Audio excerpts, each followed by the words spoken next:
The holiday break is quickly coming to an end for schools in South Alabama. Many will return to virtual classes to keep students and teachers safe. As NBC 15's Justin Moore reports, teachers could be next in line for a COVID vaccination. Justin?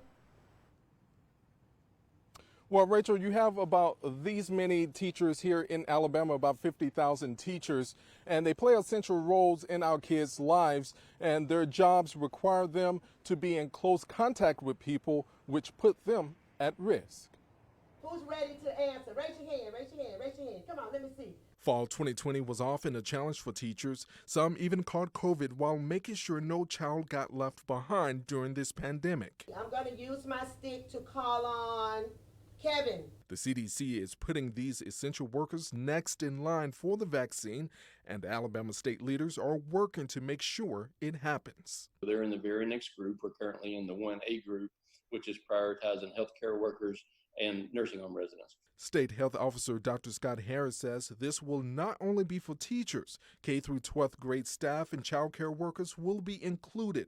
Alabama Superintendent of Education Dr. Eric Mackey says he expects the vaccination process to start by February or March. We don't have an exact start date yet, but we believe it'll be just imminent within a few weeks. Are you ready to submit? Hit it.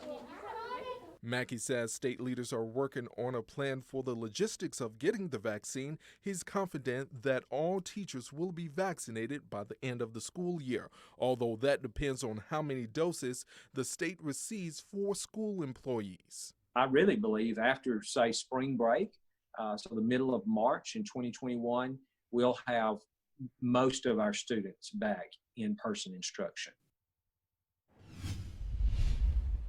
Now at 6, I will explain why some people are concerned that Alabama is not using its doses of vaccine fast enough.